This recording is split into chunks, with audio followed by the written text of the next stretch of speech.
Dios te bendiga, soy el pastor Gustavo Carrillo de la bella congregación Lluvias de Gracia en la ciudad de West Haven, Connecticut. Y en esta hermosa tarde del Señor, aunque un poco nublada, pero siempre es hermosa porque es el día que Dios nos dio, estamos ya listos para leer la palabra de Dios. Cada uno de nosotros como hijos de Dios necesitamos leer la Biblia todos los días. No es algo opcional, no es algo de hacerlo cuando querramos o cuando podamos, sino que debemos de hacerlo diariamente. Nosotros estamos proponiendo leer la palabra por lo menos un capítulo al día. Así que les motivamos a que lean la palabra del Señor con cualquiera de los métodos que ustedes utilizan, pero que leamos la Biblia. Saludamos a Selki que se está conectando ahí con nosotros y a Oxbani también que está por ahí. Como saben, utilizamos nuestro diario devocional por nuestros hijos. Este libro nos dice qué lectura leer para cada día, ya que estamos leyendo en orden por el momento el libro de los Hechos. Y estamos ya a un capítulo de terminar. Hoy estaremos leyendo el penúltimo y mañana el último. Así que estamos contentos de poder terminar otro libro más de la palabra del Señor, su lectura.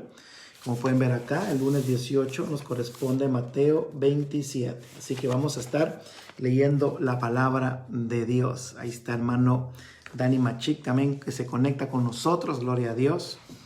Qué bueno es el Señor. Les saludamos y les bendecimos. Entonces vamos a seguir viendo estos últimos capítulos, casi 5 capítulos que hemos estado viendo, donde ya no se cuenta tanto las experiencias que todos los discípulos estaban todos, sino que vemos cómo a través de la palabra del Señor, la historia de Pablo, cómo se va desenvolviendo en sus últimos días en la injusticia que se había cometido contra de él. Podemos ver cómo fue atrapado, fue enjuiciado, lo querían matar, lo llevaron donde una persona, donde un alcalde, luego lo llevaron hacia un superior como un gobernador. Y luego pues ese gobernador se lo presentó a un rey y ahora pues lo van a mandar directamente al presidente. Vamos a decirlo así, ¿verdad? A Augusto, que era el César en ese tiempo. Y él apeló para él defenderse de su acusación que le estaban diciendo. La acusación, recuérdese que era que él iba a destruir el templo, que hicieran cosas en contra de la ley de los judíos de Moisés en ese tiempo. Y entonces ellos querían pues acusarlo de muerte. Y todos los que lo estaban atendiendo hasta el momento decían, no hay nada digno de muerte en este hombre. Pues entonces ahora vamos a ver en este capítulo todo el viaje que le pasa o las aventuras que pasa él en el mar para llegar hacia Roma. Así que vamos a leer este capítulo en el cual, como les vuelvo y les repito, nos va a mencionar muchos nombres de puertos y muchos términos de navegación. Algunos de ellos se los daré yo información que es, algunos pues vamos a pasar de largo porque no es nuestro objetivo tener un estudio profundo sobre este capítulo, sino que ver qué es lo que nos dice la palabra de Dios para nuestras vidas el día de hoy. Así que Pablo entonces lo envían a Roma y dice que cuando se decidió que iban a navegar para Italia, entregaron a Pablo y a otros presos a Julio, que era uno de los centuriones de la compañía llamada Augusta. Entonces él se embarcó con ellos hacia Asia y zarparon y fueron con ellos estaba Aristarco, un macedonio de Tesalónica, y al otro día llegaron a Sidón y Julio entonces trataba a Pablo humanamente, le dio permiso para que fuera a ver a unos amigos que tenía ahí y dice que lo atendieron ahí. Posiblemente Pablo, ya después de 2 años estar en la cárcel, posiblemente tenía heridas, posiblemente no comía bien. Entonces aquí fueron y lo atendieron en esa casa. O sea, este hombre vio que Pablo no tenía ningún peligro, no tenía ningún trastorno o era violento, sino que era un hombre de Dios. Y haciendo esto, pues siguieron en su camino, fueron por Chipre y habiendo atravesado el mar de frente a Cilicia, llegaron a Panfilia, arribaron a Mira, que era ciudad de Licia, y hallaron ahí a un centurión. Ahí encontraron a una nave alejandrina que zarpaba para Italia. Entonces se embarcaron ahora de este barco a otro barco y navegando fueron a Creta frente al Salmón. Iban a costear con dificultad, llegaron a un lugar llamado Buenos Puertos, cerca del cual estaba la ciudad de Lasea. Hasta el momento estamos viendo cómo Pablo cuenta su aventura hacia Roma.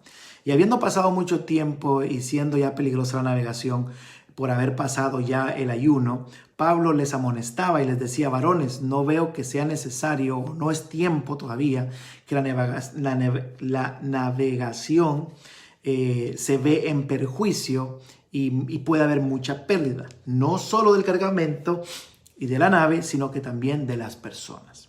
Pero el centurión daba más crédito al piloto y al patrón de la nave que lo que Pablo decía, así que, siendo incómodo el puerto para invernar, la mayoría acordó zarpar y saliendo de ese lugar se fueron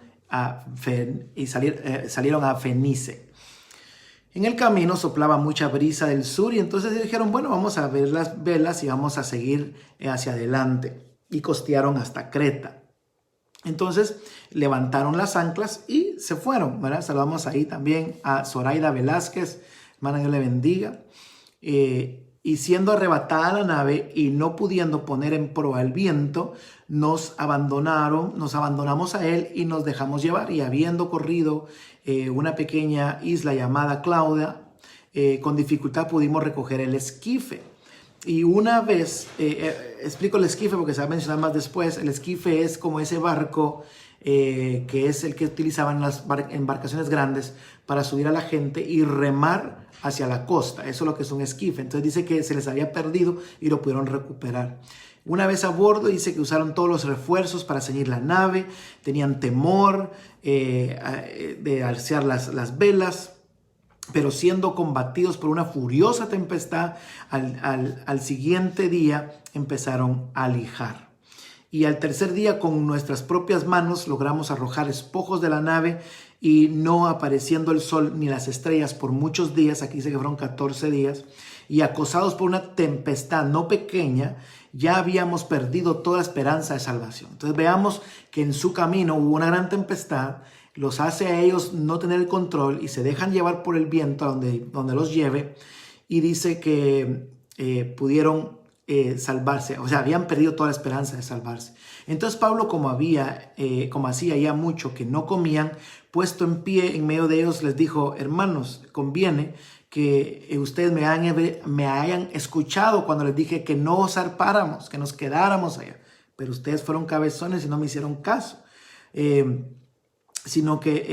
Pero porque esta noche, pero les digo, dice él, pero ahora os exhorto a tener buen ánimo, pues no habrá ninguna pérdida de vidas de nosotros, sino de la nave solamente. Porque esta noche ha estado conmigo el ángel de Jehová, quien yo le sirvo y a quien yo soy, y me dijo: Pablo, no temas, es necesario que compadezcas ante el César, y he aquí, Dios te ha concedido todos los que navegan contigo. Eso significa que Pablo oraba por ellos, porque para que el Señor le haya dicho: Pablo, te doy a los que estaban ahí, él pudo haber dicho: yo no te pedí por ellos, yo no soy responsable de ellos. Pero aparentemente con esto nos deja saber la palabra que Pablo estaba intercediendo y orando en la tormenta por esas personas. Así que si tú eres un intercesor, no pienses que porque estás intercediendo las cosas no están sucediendo. Dios está escuchando tu intercesión y hará en su tiempo conforme a lo que está en su voluntad.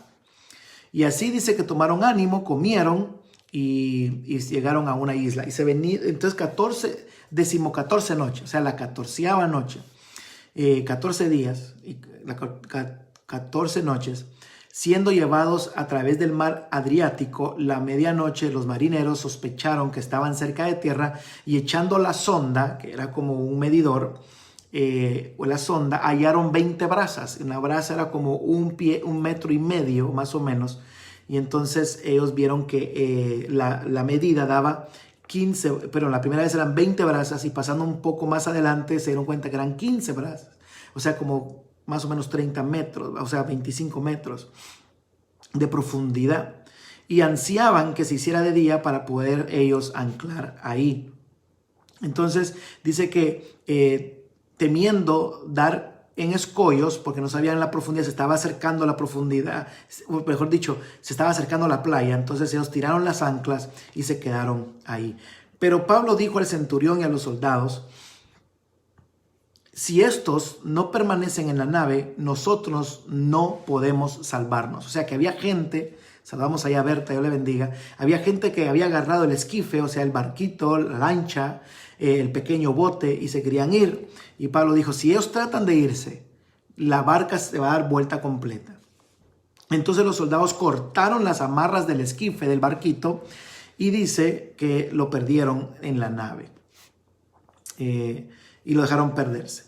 Cuando comenzó a amanecer, Pablo exhortaba a todos que comiesen diciendo, este es el 14º día que veláis y permanecéis en ayuno, sin comer nada. Por tanto os digo que comamos por vuestra salud, pues ni aún un cabello de la cabeza de ninguno de ustedes perecerá.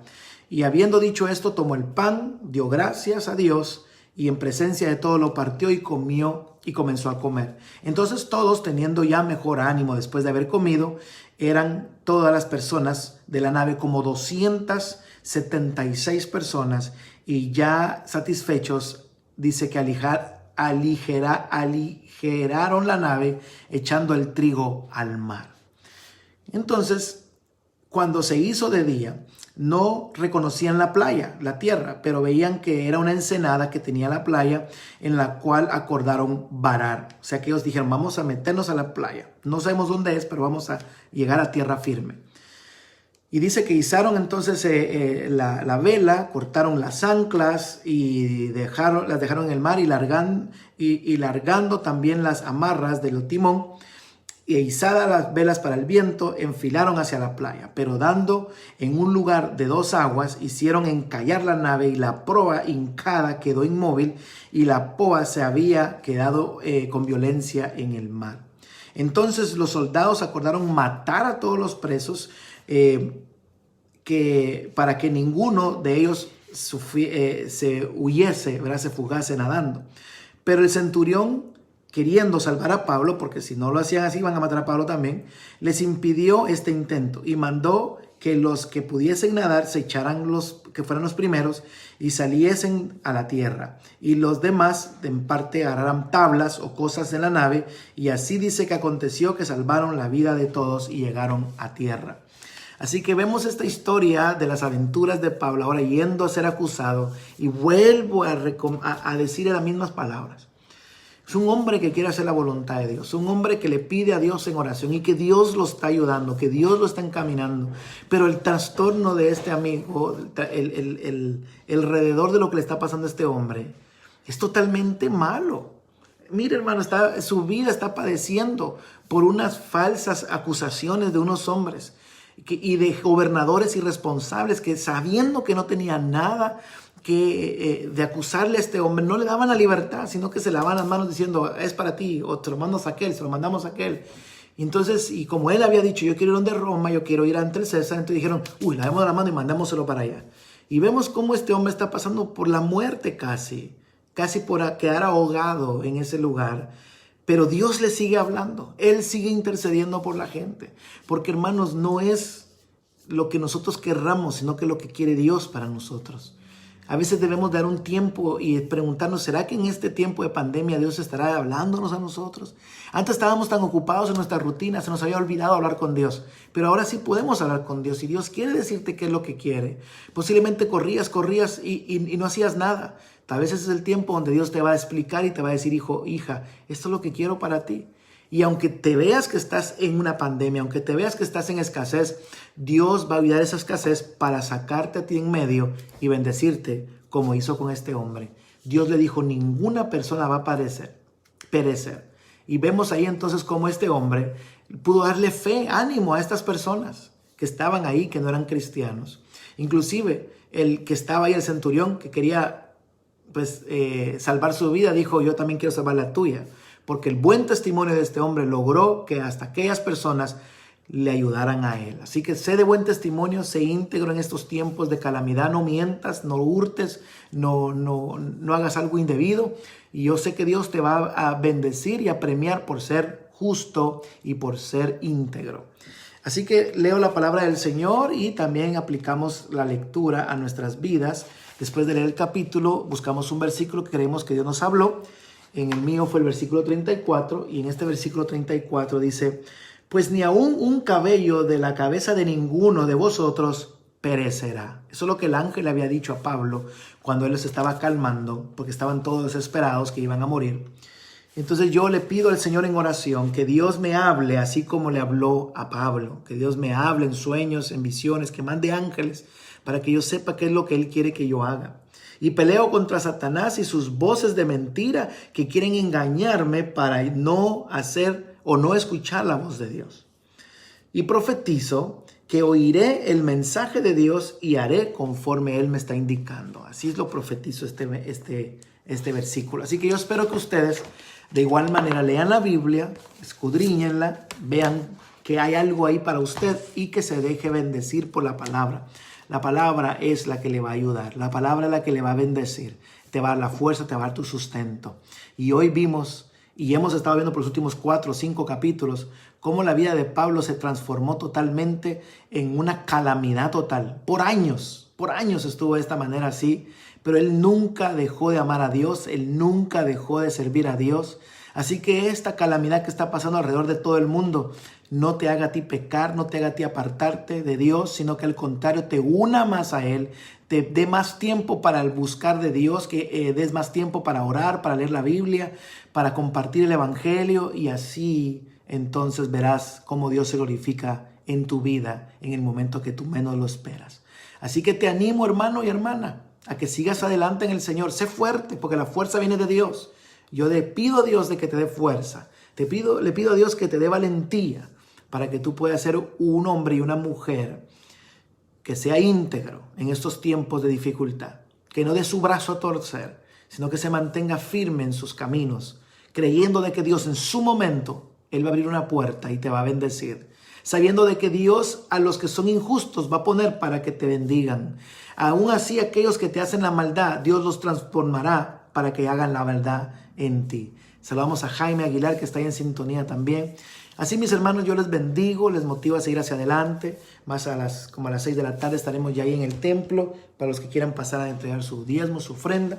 Los esperamos por ahí. Y ya a las 8 de la noche estaremos en una palabra de ánimo para todos ustedes a través de Lluvias de Gracia CT. Les invitamos a que estén con nosotros esta noche a las 8. Dios les bendiga.